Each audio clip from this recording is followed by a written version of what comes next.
Big is a movie about Tom Hanks, who was a little kid and through the power of magic and wishes and love gets to be an adult for a little while.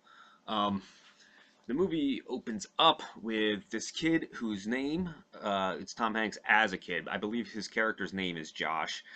Um, and they go to, he's got some fucking friend who's this like, he's one of those like 80s, in every 80s movie there was that involves kids, there's always two. There's the main character kid, which is just kind of like a normal looking kid, but then he's always got this friend with like spiky hair, like kind of mulleted in the back a little bit. So his friend is the spiky hair mullet dude. I don't remember what his friend's name is. We'll just say it's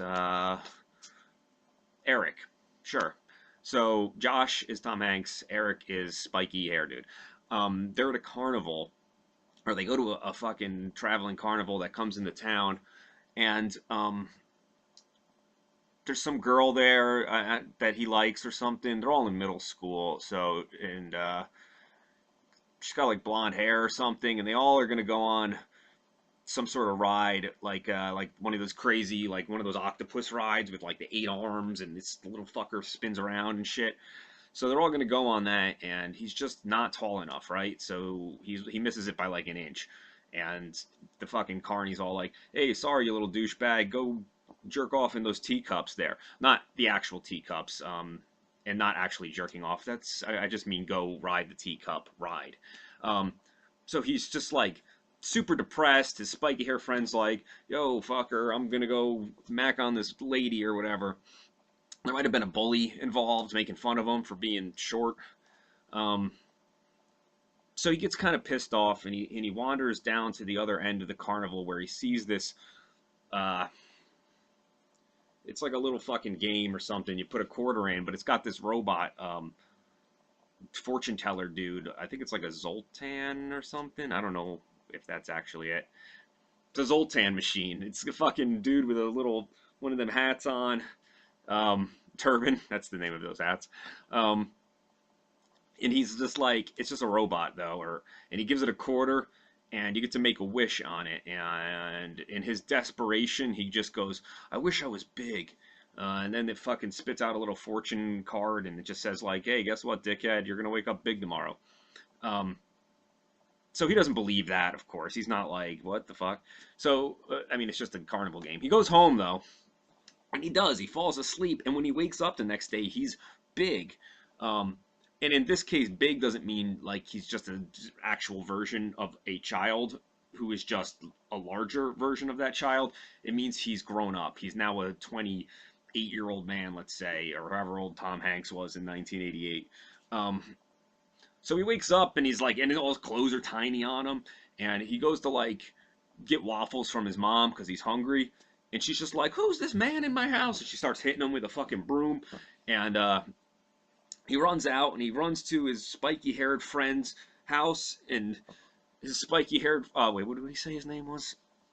Spike Eric. Okay, so he runs to Eric's house, and he's like, Eric's just like, "Oh man, stop trying to molest me, you old freak." And he's like, "No, it's me, Josh."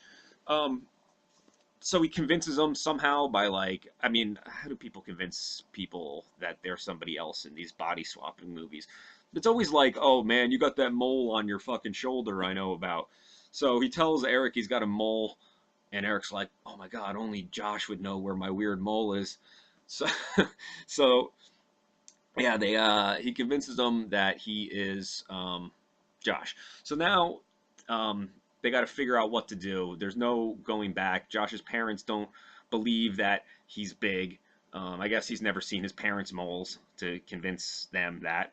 Um, and for some, I forgot how this happened, but for whatever reason, they think that the Tom Hanks dude has kidnapped Josh, the young version, the middle school version. So the whole movie, his mom thinks he's like been kidnapped for like 4 weeks or however fucking duration of this movie is. That's a whole fucked up other story. They don't even really get into that part of it. Like the psychological anguish that this mom was. That's like a fucking Lifetime movie. The mom's story of just like, there was a weird man in my son's bed wearing my son's clothes, and then he disappeared for 4 weeks. And anyway, I'm getting off topic here. So Eric and Josh go to, I think it's New York City. If no, it's definitely New York City because they go to FAO Schwartz in a scene coming up from what I'm going to talk about right now. Is they get an apartment in like fucking some crack den, or not some crack den, but like just a really shitty apartment building, like one of those ones where you all got to share a toilet with like strangers and stuff. Um, because they got no money. I mean, Josh has got like his bar mitzvah money or something, and that's what they're living off of. And for some reason, Eric's parents don't really give a fuck what he's doing. They're just like, oh, my 12-year-old son's going to New York City all by himself. With, I mean, even if they saw Josh as a grown up, and they're like, "Oh, look, he's being escorted by this strange man who looks like Tom Hanks." Um, so they go to the city and they get this crappy apartment, and they're having fun. Actually, they're squirting fucking silly string on each other, pretending it's barf, and it's really funny when you're, I don't know, 12 years old and watching this for the first time, as I was. Um, so they go to the city and they're fucking around. They're playing with toys and everything because they're still young. And they go to FAO Schwartz, which is this big famous um, toy store. And there's like this scene that's like the super famous scene of the movie. And there's this giant keyboard on the ground. And he's walking on it and he's like having fun with it. And then this old dude comes by and he starts walking on it too. And they start playing that Chopsticks song. I think it's called. Is it called Chopsticks? You know which song I'm talking. I don't even need to fucking explain this stupid scene to you. You've all know this scene of the movie. They're dancing on the fucking piano. Okay, it's Tom Hanks and I think Robert Loggia or someone. And so yeah, they fucking, that guy's like, oh my god, that was so much. I feel like a kid again. The Robert Loggia guy is like, I feel like if it is him, I don't really remember. Um, I feel like a kid again. And Tom Hanks is like, yeah, me too. It's like I was a kid yesterday. And he's like, hey, I like the cut of your jib, Tom Hanks. Why don't you come and work for me? I run a toy store, and I like to come to FAO Schwartz so I could do some espionage and spy on all the competition or something. So Tom Hanks actually gets a decent job at this toy store company, and he's like the mail boy, and he's handing out fucking letters to everybody. Um, and at some point he's handing, oh god, I don't fucking remember. Okay, at some point there's some girl too. There's like this curly haired woman who has a crush on Tom Hanks at some point. I think she likes his boy like wonder, not realizing that he's actually a boy. And there's a fucking cynical older dude who's not actually older, he's just the same age as them, who likes the curly hair lady. We got to give these characters names. I'm going to get all confused. Okay, curly hair lady is going to be Rebecca, and the dick character that likes her is going to be um, Jacko. Yeah, okay, fine. Rebecca and Jacko. So I'm sorry. Okay, so they're in some stupid meeting and they're playing with these Transformers or something, and Jacko is all like, "Oh, kids love fucking Transformers," but then Tom Hanks is like, "No, they don't. Oh, this thing doesn't even turn into a bug, you know." Oh, that's what the Transformers turn into bugs and not trucks in this world. Which is the only other, besides the magical Zoltan machine, the only other difference between the world, the fictional world in which this big movie takes place and the actual world where we all live, is that Transformers become bugs in this world and not trucks. So that was Tom Hanks' suggestion. He's like, hey, let's make bugs, robots that turn into bugs. And Robert Loggia is just like, I like that. That was my Robert Loggia impression. Um, and so yeah, like they give him a promotion. He becomes like VP of testing out fucking toys, and he's awesome at it because he's just a kid, so all his opinions are very in tune to what a kid would think about toys, which makes that curly hair chick. What did we say her name was? Rebecca. Did we say it was Rebecca? It's Rebecca now. If we didn't say that before. It makes that Rebecca chick like him even more, and it makes Jacko even angrier, and he's just like, you don't just come into a meeting and say bug and expect to make $1 million.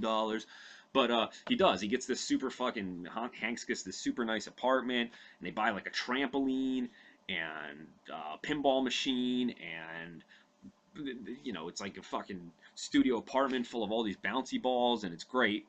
And that girl is totally like falling in love with him, and you think they're gonna have sex at some point, but he's like, do you want to stay over? And she's like, oh yeah, I thought you'd never ask. And it's getting all fucking sexy, but he's like, jumps on the top. He goes, I got top bunk, and he jumps on the bunk bed because he's 12 and he doesn't have sex yet. He doesn't know what that is. I mean, maybe he knows what it is, but he doesn't know how to do it. This is getting weird. Let's not even get there. Let's not even go there. Okay.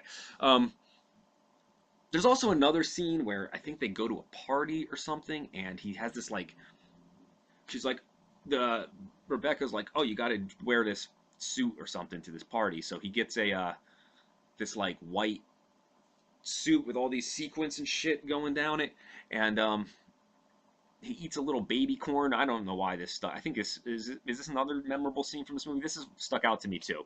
He's at this party and he doesn't know what to do, or I guess doesn't understand social etiquette because he's just a kid, and he finds those little baby corns that are like pickled, and then he eats it like a little fucking corn on the cob, and ever since I saw that when I was little, that's the only way I can eat those things. Even now, as a 32-year-old man, that's the only way I can eat those things. Um, so they go to that party. He doesn't bang her because he's 12, and I don't know what else happens. Him and probably fucking that spiky hair dude whose name I forgot I gave or whatever.